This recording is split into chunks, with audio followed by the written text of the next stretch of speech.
Pertama sakit tuh. Oh sakit. Sakit tuh. Sakit udah berkali-kali kan, udah sering kali kita anukan, kita mengalami kebutaan. Oh sempat buta? Iya, 1 tahun itu buta total itu. Tahun berapa tuh, umur usia berapa? Tahun 85. 85. Usia berapa? 85. SMA berapa itu? SMA. Oh. Usia SMA lah. Pak Wakil kelahiran tahun? Tahun 65. 65. Tapi dijazahnya 66.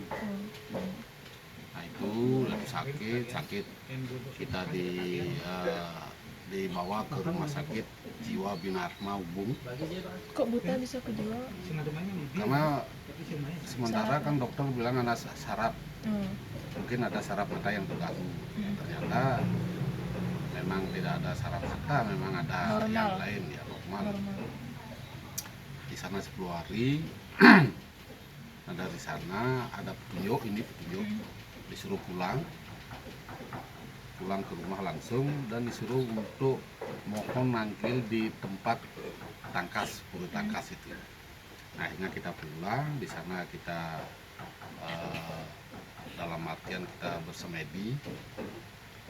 Ada lagi petunjuk yang kita dengar bahwa nanti lihat ada sinar. Nah di sana kembali hati nurani kita bertentangan dengan petunjuk itu.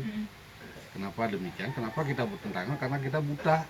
Mana bisa kita melihat sinar itu. Akhirnya kita tidak percaya dulu sementara. Tiba-tiba ada muncul sinar, walaupun mata terpejam, tapi sinar itu tetap ada. Sekarang lihat, sinar itu akan masuk ke dalam kelapa muda. Ini disuruh pakai kelapa muda, kelapa bungkanyo gading, yaitu bungkanyo gadang dan nyobulan. Nah ternyata di sanalah masuklah sinar itu. Yang pertama ke bungkanyo gading, udah itu ke nyogadang, yang terakhir nyobulan. Nah disuruhlah untuk percikan 11 kali, minum 11 kali, udah itu pakai basuh mata sisanya. Akhirnya menjelang 1 minggu, kelihatanlah buram-buram ini, pelinggih-pelinggih itu kelihatan buram. Belum nyata dia, kelihatan buram. Akhirnya setelah 21 hari di sana pelinggih itu nyata kita lihat, tapi berjalan semuanya kita diingkari oleh pelinggih itu. Nah setelah 1 bulan 7 hari kita di pura, baru kelihatan semuanya. Karena setelah 1 bulan 7 hari baru ya kita balik ke rumah sini. Tangkas Ini pura-pura yang diakan berarti Pak ya? dikira tempatnya sebelah. Sempat dirawat berarti di rumah sakit jiwa? Berapa hari Pak? 10 hari di sana. Nah setelah itu barulah ada petunjuk dari rumah. Kebetulan waktu itu tahun 87, itu kan 85 mulainya, tahun 87 musim pengabenan masa. Tiba-tiba ada orang nyuruh untuk mohon terang, ceritanya.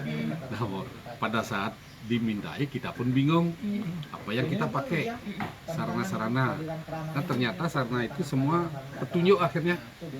Begitu mata kita pejamkan, adalah dupa yang turun itu dupa 11 batang. Nah, udah itu dinyalakan. Itu yang disuruh kita ngambil, nyalakan, ambil, hanya taruh saja di pelinggih itu. Nah sudah kelamaan itu kita tidak puas dengan petunjuk jauh, karena bagaimanapun juga kalau petunjuk jauh kan kalau salah kan bisa hilang. Maka kita perkuatlah dengan belajar. Nah kebetulan orang tua leluhur kan memang kerjanya dulu seperti itu. Siapa nih Kang? Dulu Mangku Simpang. Maksudnya kakek. Berarti sebelumnya nggak ada yang nerusin Pak nih? Nggak ada. Nah, barulah ngambil lontar itu. Nah kebetulan ketemulah lontar penerangan di kamar di lontar ke maksudnya di kamarnya kakek yang dulu itu. Ketemu lontar penerangan, kita baca dulu, yaitu kita pelajari. Nah, sebab ada kekurangan di lontar kita, tata caranya tidak ada. Hanya begitu kita lontar, kita baca, iki penerangan.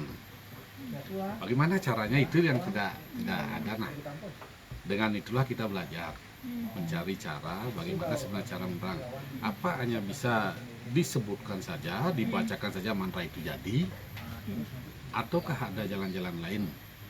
Nah, akhirnya kita keliling mohon petunjuk, bimbingan, dikasih bimbingan, baru kita lakukan yang lontar itu. Berarti tata caranya itu pawisi Pak ya?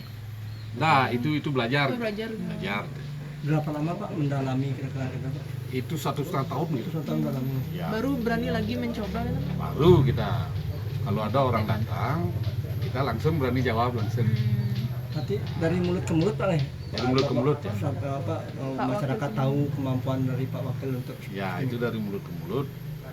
Malah waktu dulu, waktu masih kita sedang tenaga gede, kalau kita udah dikatakan nerang untuk di atas, dulu kan banyak yang jemur padi di jalan ini, di pinggir jalan, dibilang, "Oh, Pak Kastil, mampu Kastil nerang, masyarakat jemur padi dah semua."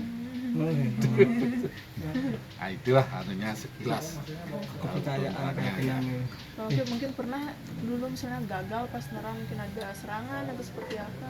Kalau serangan sementara tidak, tetapi rasa ada kan, rasa diserang itu kan ada, karena kita sulit membuktikan untuk apa kita diserang dan sebagainya. Gimana itu rasanya? Karena begini, kalau di ajaran kita dan sesuai dengan petunjuk beliau, pada saat kita melakukan penerangan itu kita harus paham tentang arah angin dulu. Dari mana arah angin?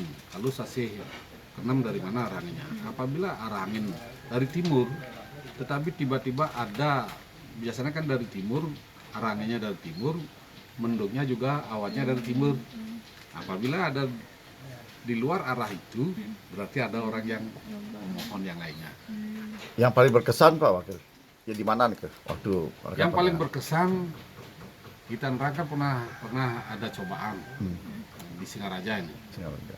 Kita dicoba, malah ada yang sedikit dengan mengeluarkan kata-kata yang tidak enak, tapi kita tetap berpatokan bahwa kita datang ke sana adalah untuk membantu orang. Akhirnya kebetulan beliau switch dan yang mau mohon hujan juga tidak bisa, datanglah dia ke tempat kita. Nah, di sana kita adu argumentasi ditambah dengan saling mengisi. Akhirnya jalan, dan beliau itu datang ke rumah langsung mohon petunjuk tentang bagaimana cara perang. Terima kasih Pak. Sampai saat ini semenjak jadi wakil bupati sendiri masih ada Pak sering Pak? Banyak, kemarin kan waktu hujan-hujan ini kan datang kita, malah kita undangan orang nikah kok diserai dupe gitu. Itu sering Pak akhirnya. Ada nggak Pak, kan karena sudah jadi wakil bupati, ada sungkan meriki kan? Itu banyak sekali, tapi setelah kita bilang bahwa kalau setelah saya di rumah, wakil bupatinya diam dulu, yang jalan adalah pembantu kan. Kita melayani, membantu masyarakat untuk mohon agar terang, memohon untuk bisa orang yang sakit bisa sembuh. Nah itu. Lalu dulunya memang jarang kesini dan sungkan. Iya, Tapi setelah kita kasih tahu bahwa kita tetap melakukan itu, karena SK pertama kita kan ini SK Niskale kan. Bupati, DPR itu kan SK yang kedua itu. Jadi Pak Bupati ini ngayah sekali lah. Pak Wakil pernah mungkin ada pengalaman misalnya acara orang udah hujan karena tidak bisa tukang terang yang sebelumnya nggak bisa nangani. Banyak Banyak nih, banyak. akhirnya Pak Wakil Banyak diminta kita yang menyelesaikan itu, dan terang. dan di Manuang terjadi. Manuang berapa kali itu, begitu hujan lebat sudah ada tukang terang, akhirnya tidak mampu, kita disuruh, tetapi catatan pertama harus memohon kepada orang yang pertama itu enggak. Artinya agar tidak ada ketersinggungan antara kita. Kita tetap lakukan etika itu. Hanya kita bantu dengan terang. Dan di Surabaya pun terjadi seperti itu, pernah, dan di Surabaya misalnya sudah ada tukang terang, tapi begitu Diminta bantuan. pesta kebun dimulai hujan lebat, akhirnya kita diminta tolong, kita tancapkan dupa 11 batang, akhirnya langsung beliau mengizinkan untuk terang. Pak Wakil pernah mungkin kalau dicoba tuh sampai sakit? Enggak pernah. Karena begini, Karena semua itu kan rasa. Iya. Perasaan yang pertama muncul karena rasa takut.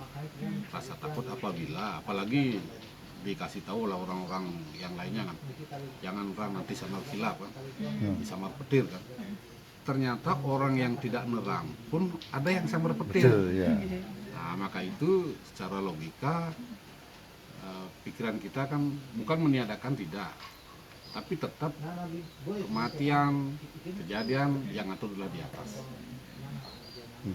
Mungkin Pak Wakil tempat terjauh untuk nerang mungkin sampai mana nih? Dulu kita keliling Bali, Keliling Bali ya. dulu keliling Bali, Singaraja, Karangasem, dan Surabaya kan yang terjauh itu. Niki itu undangan untuk acara apa khusus Bang, untuk nerang? Acara nikah. Apa khusus